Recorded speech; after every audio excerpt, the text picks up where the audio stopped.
Hello everyone, my name is Archerman96, and today we are going to be going over tips and tricks that you can do to maintain your retro gaming collection and expand it. So, first thing I'm going to teach you to do is figure out,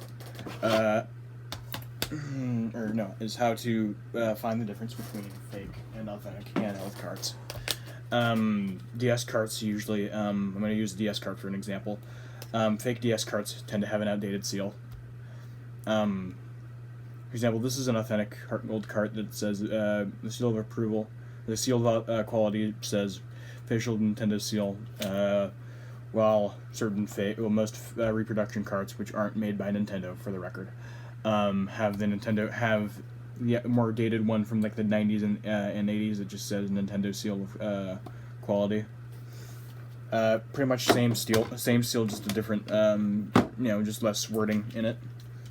Another thing that I'm going to teach you how to do is, or at least I'm going to advise you to do.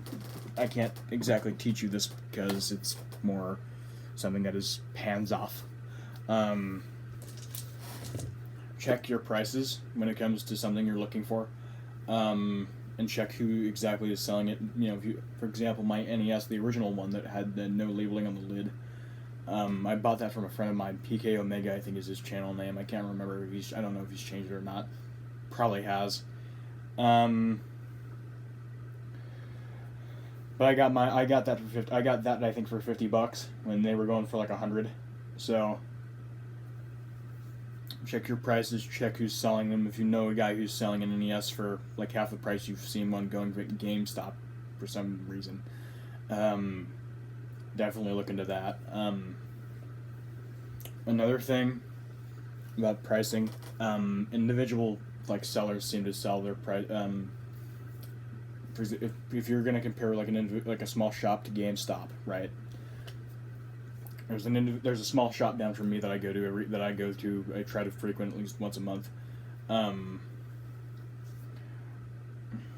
which is like a small little independent like company and whatnot. They sell retro games and whatnot. That's where I get a lot of my stuff.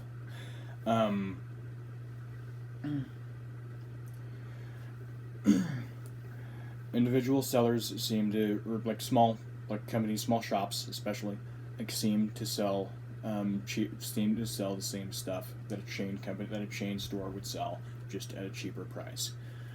This is because chain shops are in the business to be making money, not long-time customers. Another thing, something that I do but I'm not supposed to do. Here. If you don't know, you're not supposed to be blowing in the Nintendo carts or like your old carts.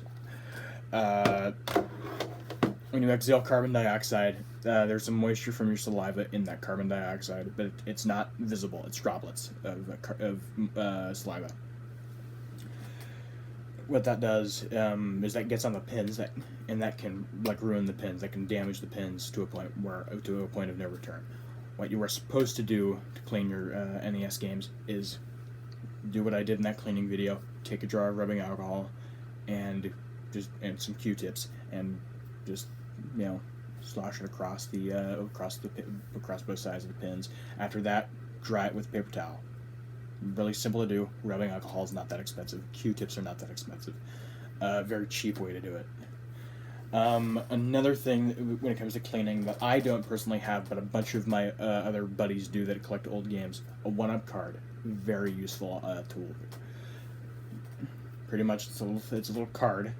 It's got sides, right? Little cotton sides or foam sides that you just pour a little bit of rubbing alcohol on. You just slide it in. It fits the cart. The space in between the cart, and you just do the same thing with the Q-tip that you do with the Q-tip. Very simple, very handy tool. I think they're going for like $5 right now. Very, very helpful tool. Another thing.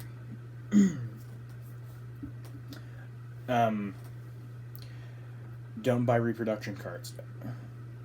Reproduction carts often, especially when it comes to handheld gaming, and I know I've been talking too much about handhelds, but I don't give a shit.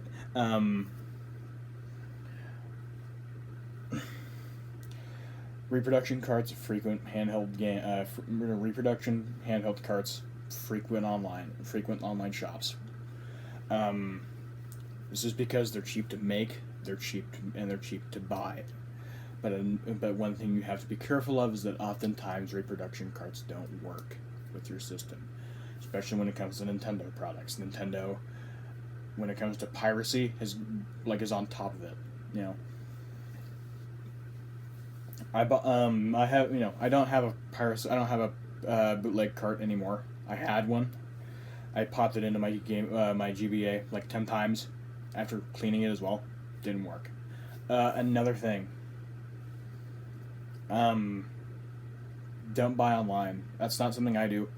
That's not something a lot of other people do. This is because of the condition of the cart. There's not like an exact estimated condition, whether it be a photo or whatnot. There's no exactly. You can't 100% trust those photos or that like listing. I prefer to. I don't give it. I'm not one to. I go outside and whatnot. I go and I wear a mask and whatnot. Because the quarantine, the Covidicus-19. I prefer to see my what I'm paying for in person, just because I can see exactly what exactly I'm buying, making sure it's in good condition, make sure it works. When it comes to handheld carts as well, I make sure to pack a DS on me. That way I can do on-site testing if it's allowed. Another thing.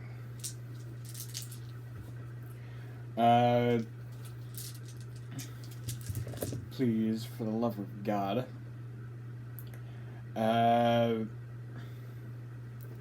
Don't. Okay. Buy dust sleeves. Buy. Expensive as all hell, but they're really good. They're really good. They're like $5 a sleeve, but they're pretty good when it comes to just Nintendo carts as a whole. I have I think 4 of them, just because I don't collect dust sleeves, but they're really helpful. They came with every NES game back in the day. If you're an '80s kid, you should have one, and you had an NES, you should have one. If you've still got your gold collection, I have them, but they're in my drawer. Another thing, just a tip, the light bulb trick. When it comes to the Nintendo Zapper, don't do that. The Zapper can get permanently damaged from being used on a light bulb. Don't do the light bulb trick. I've done it before. I had to replace my Zapper. It cost me a boatload of money. I think it cost me like $15 to replace the Zapper, but it's still a boatload of money for something that I should have never done. But and again, we all make mistakes because we're only human, right? Another thing. When it comes to buying sealed stuff, I don't buy sealed stuff. I don't care if you guys want to. That's just my preference. I have a tendency to, I like to be on set with my collection and whatnot. I play my NES every other day.